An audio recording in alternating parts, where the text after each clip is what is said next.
जय हिंद दोस्तों, प्रचंड क्लासेस में आप सभी का स्वागत है। तो चलिए शुरू करते हैं क्लास को। आप कृपया चैनल को सब्सक्राइब कर लें। टाइम पत्रिका ने डोनाल्ड ट्रंप को दूसरी बार चुना person of the year. Bharat के डी गुकेश बने फिडे विश्व शतरंज के इतिहास के सबसे कम उम्र के चैंपियन। वर्ष 2024 के नोबेल पुरस्कार विजेताओं को स्टॉकहोम और ओस्लो में किया गया सम्मानित। 12 दिसंबर को मनाया गया अंतर्राष्ट्रीय सार्वभौमिक स्वास्थ्य कवरेज दिवस 2024।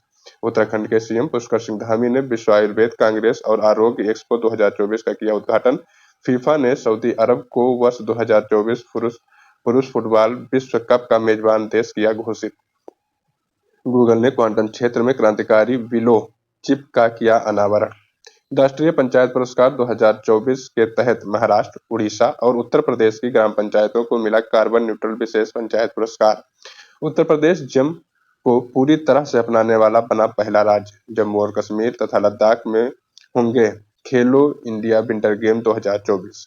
गीता जयंती 2024 पर भोपाल और कुरुक्षेत्र में ऐतिहासिक कीर्तिमान किए सम्मानित स्थापित। ठीक है, तो चलिए इसका प्रीसेसर देखते हैं। हाल ही में टाइम पत्रिका ने किसे पर्सन ऑफ द ईयर 2024 चुना है दोस्तों? डोनाल्ड ट्रंप को। इनको दूसरी बार चुना गया है। ठीक है, और ये जो है रिपब्लिकन पार्टी से आते हैं। ये 47वें प्रेसिडेंट बनेंगे किसके? जो है 20 जनवरी को ये 47वें प्रेसिडेंट के रूप में शपथ लेंगे यूनाइटेड स्टेट ऑफ अमेरिका के। ठीक है, टाइम पत्रिका ने इनको पर्सन ऑफ द ईयर के रूप में दूसरी बार चुना है। ये बहुत ज्यादा इंपॉर्टेंट है, याद रखिएगा। इनको 2016 से 2020 तक पहला मौका मिला था जब प्रेसिडेंट के रूप में काम किया इन्होंने यूएसए के। इस बार कमला हैरिस को इन्होंने हराया प्रेसिडेंट के चुनाव में, और अब ये जो है अपना अगला टर्म पूरा करेंगे। ठीक है, दूसरा टर्म। 2023 का जो टाइम पत्रिका अवार्ड था वो मतलब टाइम पत्रिका को पर्सन ऑफ द ईयर चुना गया था किसको? टेलर स्विफ्ट को। तो इनका भी नाम याद रखिएगा। 2023 में टेलर स्विफ्ट थी, 2024 में डोनाल्ड ट्रंप है। ओके, चलिए नेक्स्ट है। हाल ही में किसानों की तीखी प्रतिक्रिया के बाद पशुधन पर बर्फ टैक्स को किसने समाप्त कर दिया था? न्यूजीलैंड ने। हाल ही में राष्ट्रीय योग ओलंपियाड का उद्घाटन कहां पर हुआ? कर्नाटक में। हाल ही में यूनियन एजेंसी द्वारा भूमि नायक से सम्मानित किया किसान क्या नाम है? सिद्धेश साकोरे। तो इनका संबंध कहां से है? महाराष्ट्र से। हाल ही में चर्चा में रहे नान मुधलवन कार्यक्रम का संबंध किससे है दोस्तों? कहां से है? तमिलनाडु से। हाल ही में सबसे कम उम्र के फिडे विश्व शतरंज चैंपियनशिप जीतने वाले खिलाड़ी कौन है? डी गुकेश है। पूरा नाम है डोमराज गुकेश। ओके, इनका फाइनल मैच हुआ किसके किसके बीच में? डी गुकेश भारत के और डिंग लिरेन ये कहाँ के हैं? चाइना के। इनके दोनों के बीच में हुआ और भारत के जो डी गुकेश है ये विजयी हुए। इनसे पहले विश्वनाथन आनंद 5 बार लगातार 5 बार भारत के लिए ये पदक जीत चुके हैं। ओके, इतिहास में सबसे युवा विजेता की बात किया जाएगा तो डी गुकेश ही हैं। 18 वर्ष की उम्र में इन्होंने जीत लिया है इस चैंपियनशिप को। ओके, तो ये याद रखिएगा कि सबसे युवा कौन है? डी गुकेश भारत के। 20 जुलाई को मनाया जाता है चेस डे। विश्व कैंडिडेट शतरंज टूर्नामेंट का सबसे युवा चैलेंजर भी डी गुकेश ही हैं। ओके, विश्वनाथन आनंद की बात करेंगे तो ये भारत के पहले ग्रैंड मास्टर थे। इनको माइंड मास्टर भी कहा जाता है। राजीव गांधी खेल रत्न पुरस्कार से इनको सम्मानित किया जा चुका है। पहली महिला ग्रैंड मास्टर के रूप में कौन है? विजय लक्ष्मी है। मतलब पहली महिला भारत की विजय लक्ष्मी है जो कि ग्रैंड मास्टर बनी थी। 85वें जो नवीनतम ग्रैंड मास्टर भारत के कौन है? श्याम निखिल। फिडे की स्थापना कब हुई? 20 जुलाई 1924 को। इसका हेडक्वार्टर कहाँ है? लाजेन स्विट्जरलैंड में। तो इतनी बात याद रखिएगा। हाल ही में येल और कोलंबिया सेंटर के पर्यावरण प्रदर्शन सूचकांक 2024 में भारत को कौन सा स्थान मिला है? 176वां। टोटल 180 देश है जिसमें से भारत को 176वां स्थान मिला। मतलब नीचे से 5वें नंबर पर भारत ने टॉप किया है। हाल ही में चर्चा में रहे पेट्रो डॉलर डील का संबंध किससे है? तो यूएसए और सऊदी अरबिया से। इसमें यह बताया गया था पेट्रो डॉलर में कि आप सऊदी अरबिया किसी को भी पेट्रोल बेचेगा तो किसमें? डॉलर में ही उसका भुगतान लेगा। ओके, हाल ही में हेमिस स्टैच्यू उत्सव 2024 कहाँ प्रारंभ हुआ? लद्दाख में। हाल ही में विमोचित आत्मकथा आई हैव द स्टेट अ कुट्टी क्रिकेट स्टोरी का संबंध किससे है? रविचंद्रन अश्विन से। हाल ही में वर्ष 2024 के नोबेल पुरस्कार विजेताओं को कहाँ सम्मानित किया गया है दोस्तों?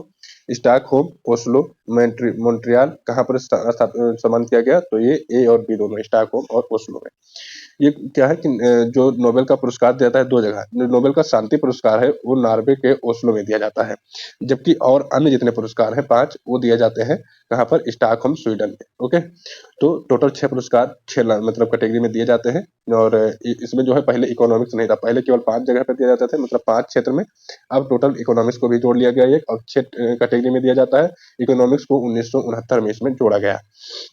बात करेंगे नोबेल पुरस्कारों की, तो साहित्य में हांगकांग को दिया गया है, साउथ कोरिया की है, फिजिक्स में दिया गया है फील्ड को और हिंटन को, केमिस्ट्री में बेकर, हसबिल और जंपर को दिया गया है, मेडिसिन में ये दिया गया है गैरी रुबको और एम्ब्रोस को, शांति में दिया गया है जापान के निहोन हिंडाको, ये एक समूह है, क्या है, समूह है, एनजीओ कह लीजिए, ये जो जापान में अमेरिका ने परमाणु बम गिरा दिया था, तो उन लोगों के सर्वाइवल के लिए ये काम अभी तक कर रहा है ये ग्रुप, निहोन हिंडाक्यो ग्रुप, ठीक है। तो इसी को इस बार का शांति नोबेल पुरस्कार दिया गया है।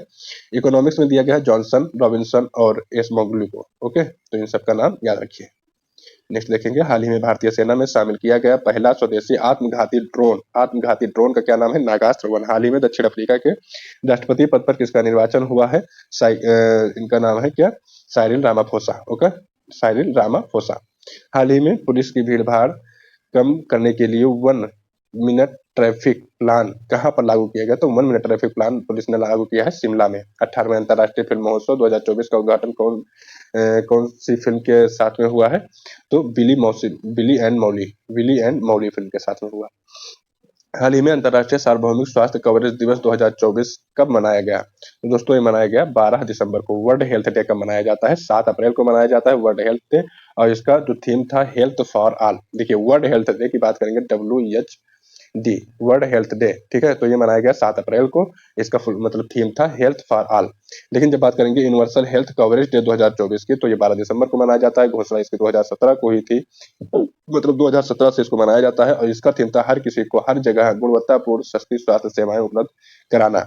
नेशनल वैक्सीनेशन डे भारत में कब मनाया जाता है, 16 मार्च को, और जो है मिशन इंद्रधनुष कब शुरू किया गया था, 25 दिसंबर 2014 को। हाल ही में G7 शिखर सम्मेलन 2024 कहाँ पर इसका आयोजन हुआ था, पुगलिया, इटली में। हाल ही में आंध्र प्रदेश के मुख्यमंत्री एन चंद्रबाबू नायडू ने किसे राजधानी घोषित किया है आंध्र प्रदेश की, अमरावती को।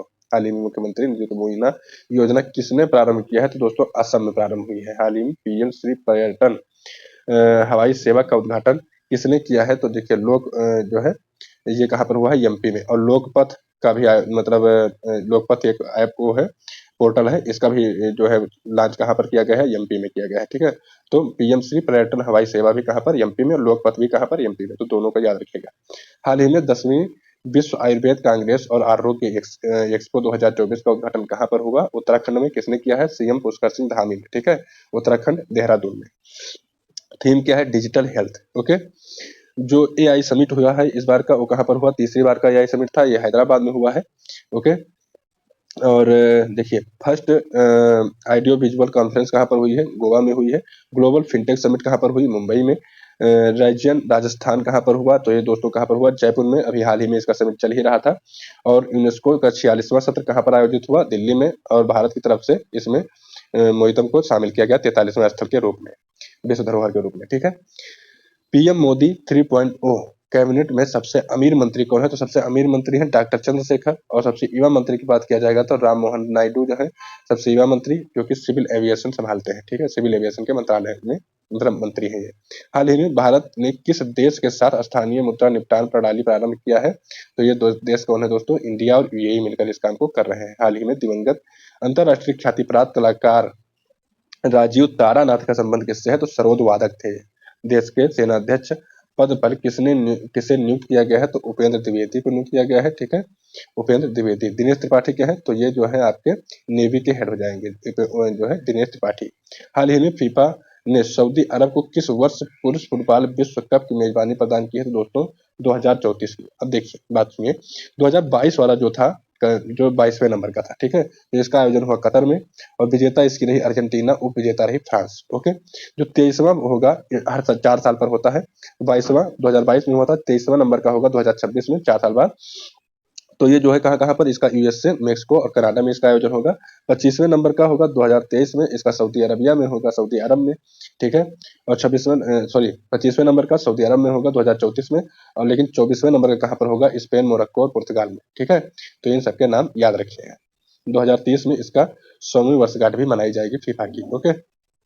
नेक्स्ट देखेंगे, यहाँ पर थोड़ी सा और जानकारी है फुटबॉल के डे के रूप में। कोपा कप किसने जीता है, तो देखिए कोपा कप फुटबॉल में ही मिलता है, और इसको जीता है अर्जेंटीना ने कोलंबिया को हराकर। यूरो कप जीता है स्पेन ने इंग्लैंड को हराकर। Durand cup north east football club जो है वो जीता है, north east football club. Commonwealth 2026 की बात करेंगे तो ग्लासगो स्कॉटलैंड में आयोजित होगा। ओलंपिक 2028 वाला कहाँ पर जो है आयोजित होगा, तो ये लॉस एंजल्स यूएसए में आयोजित होगा। 34वें क्रम का होगा, ये भी याद रखिएगा। एशियन गेम 20th कहाँ, मतलब 20th एशियन गेम कहाँ पर आयोजित होगा, ये आयोजित होगा जापान में।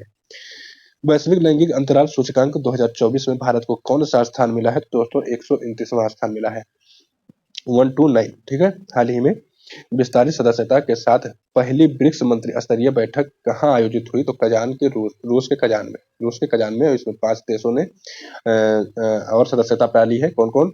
इजिप्ट, मिस्र, इथियोपिया, मतलब इजिप्ट को मिस्र कहिए, इजिप्ट कहिए, एक ही बात हुई। तो इजिप्ट, इथियोपिया, ईरान, यूएई और सऊदी अरबिया ने भी इसमें पार्टिसिपेट किया है, बट अभी इसको पूर्ण रूप से सदस्य नहीं बनाया गया। तो 4 पूर्ण रूप से सदस्य बन चुके हैं, सऊदी अरबिया बाकी है, लेकिन 5 देश में नए देश शामिल किए गए हैं, ये याद रखिएगा। वहां पर सऊदी अरबिया को भी गिन लीजिएगा। विश्व बैंक के कंटेनर पोर्ट प्रदर्शन सूचकांक 2023 में टॉप 20 में शामिल भारत का एकमात्र बंदरगाह कौन है? विशाखापत्तनम। हाल ही में उड़ीसा के मुख्यमंत्री किसे चुना गया है? मोहन चरण मांझी को चुना गया है। बीजेपी पार्टी से आते हैं ये। हाल ही में क्वांटम क्षेत्र में क्रांतिकारी बिलो चिप का अनावरण किसने किया है? दोस्तों गूगल ने किया है। क्वांटम कंप्यूटिंग के रूप में इसको बढ़ावा देने के लिए, ओके, किसने किया है? गूगल ने। इसका स्पीड तेज रहेगा और मतलब स्पीड को बढ़ाने के लिए और साइज को और छोटा करने के लिए इस चिप का प्रयास किया जा रहा है लगातार। हाल ही में यूएनएससी ने इजराइल गाजा युद्ध विराम योजना प्रस्तुत की थी। तो यूएनएससी में इस योजना को किसने प्रस्तुत किया था, किस देश ने? यूएसए ने। हाल ही में दुनिया भर में पहला अंतर्राष्ट्रीय खेल दिवस 2024 का मनाया गया है 11 जून को। ठीक है। हाल ही में विमान दुर्घटना में मरने वाले उपराष्ट्रपति सौलोस चिनिमा का संबंध किससे है? मलावी से है। मलावी के उपराष्ट्रपति थे। हाल ही में भारत के टेनिस खिलाड़ी सुमित नागल ने, क्या नाम है? सुमित नागल ने किस देश में आयोजित हील ब्रान नेकर कप चैलेंजर, नाम याद रखिएगा पद का, इसका कप का, हील ब्रान नेकर कप चैलेंजर, ये कहाँ पर जीता है? जर्मनी में जीता है। किसने? सुमित नागल ने। हाल ही में राष्ट्रीय पंचायत पुरस्कार 2024 के तहत किन राज्यों में ग्राम पंचायतों का कार्बन न्यूट्रल विशेष पंचायत पुरस्कार मिला है? तो महाराष्ट्र, उड़ीसा और उत्तर प्रदेश की पंचायतों को मिला है। इसमें नानाजी देशमुख अवार्ड 9 पंचायतों को मिला है और दीनदयाल उपाध्याय अवार्ड 27 पंचायतों को मिला है। बात करेंगे पंचायतों की, तो ये जो है 24 अप्रैल को पंचायत दिवस के रूप में मनाया जाता है। 24 अप्रैल 1993 को यह स्थापित किया गया था, मतलब मान्यता दे दी गई थी, और 73वें संविधान संशोधन 1992 के द्वारा इसको शामिल किया गया था संविधान में। ठीक है, लागू किया गया था। चलिए बात करेंगे कि ये किसमें शामिल है संविधान के, तो संविधान के भाग 9 में शामिल है पंचायती राज, और अनुसूची 11 में भी शामिल है। अनुसूची 11 में पंचायतों की बात की गई है। त्रिस्तरीय पंचायतों की मतलब भारत में त्रिस्तरीय पंचायतें लागू है। ठीक है। और त्रिस्तरीय पंचायत लागू होगी, इसकी सिफारिश किसने की थी? बलवंत राय मेहता समिति ने की थी। और इसका कभी कभी टाइम मतलब साल पूछता है, तो 1957। ठीक है, 1957 में शुरुआत जो है कहाँ से की गई, तो 2 अक्टूबर 1959 को नागौर राजस्थान से इसकी शुरुआत की गई थी। तब पर जो है पंडित जवाहरलाल नेहरू ने इसको शुरू किया था। हाल ही में पहली बार फ्रेंच ओपन में पुरुष एकल खिताब किसने जीता है? तो दोस्तों फ्रेंच ओपन में पुरुष एकल खिताब जीता है कार्लोस अल्कराज ने। कहा गया है स्पेन के। इन्होंने विंबलडन ओपन भी जीता है कार्लोस अल्कराज ने। तो विंबलडन और फ्रेंच जीता है कार्लोस अल्कराज ने, स्पेन के हैं। और इटली के जेनिक सिनर ने ऑस्ट्रेलिया ओपन और यूएस ओपन का खिताब जीता है। ठीक है, तो दोनों का नाम याद रखिएगा। हाल ही में आर्टेमिस समझौता पर हस्ताक्षर करने वाले 42वां सदस्य कौन बन गया है? स्लोवाकिया बन गया है 42वां सदस्य। हाल ही में चर्चा में रही आत्मकथा सोर्स कोड का संबंध किससे है? ये बिल गेट्स की आत्मकथा है। हाल ही में यूरोपीय संसदीय चुनाव में हार के बाद किसने मध्यावधि के चुनावों की घोषणा की है? तो फ्रांस ने। ठीक है दोस्तों, फ्रांस ने अपने फ्रांस के प्रेसिडेंट कौन है? तो फ्रांस के प्रेसिडेंट इमैनुअल मैक्रोन है। ठीक है।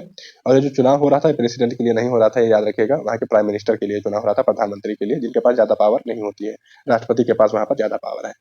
हाल ही में जेम की पूरी तरह से अपनाने वाला पहला राज्य कौन बन गया है? तो उत्तर प्रदेश जेम को पूरी तरह से अपनाने वाला पहला राज्य बन गया है। जेम का फुल फॉर्म है government e market place. Government e market place वस्तु सेवा ऑनलाइन खरीद बिक्री के लिए ये पोर्टल है, जिसपे गवर्नमेंट जो है ये खरीद बिक्री करती है। जैसे हम लोग खरीद बिक्री करते हैं अपने अमेजोन से, गूगल और फ्लिपकार्ट से, ऐसे ही गवर्नमेंट जब खरीद बिक्री किसी चीज की करती है तो जेम से करती है। और इसको पूरी तरह से अपनाने वाला प्रदेश कौन बन गया है? उत्तर प्रदेश। उत्तर प्रदेश के बारे में बात करेंगे तो हाल ही में 76वां जिले के रूप में उत्तर प्रदेश को प्रयागराज जो है, प्रयागराज का महाकुंभ जहां पर लग रहा है, तो महाकुंभ एक जिला बना दिया गया है, जिसको 76वें जिले के रूप में नामित कर दिया गया है। लेकिन ये जो है परमानेंट नहीं है, ये जब कुंभ खत्म होगा तो इसको हटा दिया जाएगा, फिर से 75 के 75 जिले रह जाएंगे। हाल ही में अल्टीमेट फाइटिंग चैंपियनशिप लुइसविले में जीतने वाली पहली भारतीय फाइटर जेट कौन है? पूजा तोमर। हाल ही में यूपीआई भुगतान प्रणाली के लिए एनपीसीआई में समझौता करने वाला पहला दक्षिण अमेरिकी देश कौन है दोस्तों? पेरू है। ठीक है, साउथ अमेरिका का यह देश है। हाल ही में 79वें संयुक्त राष्ट्र महासभा सत्र के अध्यक्ष कौन बने गए हैं? Filimon Yong. तो फिलिमोन योंग का संबंध किस देश से है? तो कैमरून से है। हाल ही में प्रवाह सॉफ्टवेयर किसने विकसित किया है? प्रवाह सॉफ्टवेयर दोस्तों आरबीआई ने विकसित किया है। देखिए, जब सॉफ्टवेयर की बात करेगा तो इसरो ने विकसित, जब प्रवाह सॉफ्टवेयर की बात करेगा तो इसरो ने किया है, प्रवाह ऐप की बात करेगा तो आरबीआई। तो थोड़ा सा कंफ्यूजन यहाँ पर है, अच्छे से याद रखिएगा। प्रवाह ऐप आरबीआई ने शुरू किया है, प्रवाह सॉफ्टवेयर किसने शुरू किया है? इसरो ने शुरू किया है। खेलो इंडिया विंटर गेम 2025 का आयोजन कहाँ पर होगा? ठीक है, तो कहाँ पर होगा? दोस्तों जम्मू कश्मीर और लद्दाख दोनों जगह पर। तो ए और बी दोनों सही है। ठीक है, जम्मू कश्मीर और लद्दाख। जो 37वां नेशनल गेम कहाँ पर हुआ? गोवा में। 38वां नेशनल गेम कहाँ पर? उत्तराखंड में। ओके, 2025 का खेलो इंडिया यूथ गेम बिहार में होगा और पैरा गेम भी बिहार में होगा। तो दोनों याद रखिएगा कि 2025 का पैरा गेम और खेलो इंडिया यूथ गेम कहाँ पर होगा? बिहार में। विंटर गेम 2025 कहाँ होगा? जम्मू कश्मीर और लद्दाख में होगा। खेल मंत्रालय किसके पास है? मनसुख मंडाविया के पास। ठीक है, मनसुख मंडाविया क्या है? खेल मंत्रालय खेल मंत्री है। हाल ही में Dilip Bose life time achievement पुरस्कार से किसे सम्मानित किया गया? नरसिंह को। हाल ही में किस राज्य के पक्षी अभ्यारण्य नागी और नकटी को रामसर सूची में शामिल किया गया? दोस्तों कहाँ का है? बिहार का। और 85वां नंबर का ये जो है क्या बन जाएगा? रामसर स्थल बन जाएगा भारत का। चुनाव आयोग के अनुसार आम चुनाव 2024 में कुल कितने प्रतिशत मतदान हुआ? दोस्तों जब प्रतिशत में पूछा जाएगा तो 65.79 मतलब 65.79% मतदान हुआ। और अगर नंबर से पूछेगा कितने लोगों ने मतदान किया है तो 64.2 करोड़ मतलब 64.2 करोड़ लोगों ने मतदान किया। हाल ही में बोइंग के स्टार लाइनर अंतरिक्षयान को उड़ाने वाली पहली महिला कौन है दोस्तों? तो सुनीता विलियम है। ठीक है, और ये वहां पर अंतरिक्ष में जाकर फंस गई। तो एक मिशन शुरू किया गया है क्रू 9, जिसको स्पेसएक्स और नासा मिलकर शुरू कर रहे हैं और इस क्रू 9 मिशन द्वारा इनको वापस जो है लाया जाएगा धरती पर। तो दोस्तों ये क्लास यहीं पे पूरी होती है। उम्मीद है आपको बहुत हेल्प मिल रही होगी इस क्लास से। मिलेंगे नई क्लास में, तब तक के लिए नमस्कार, धन्यवाद।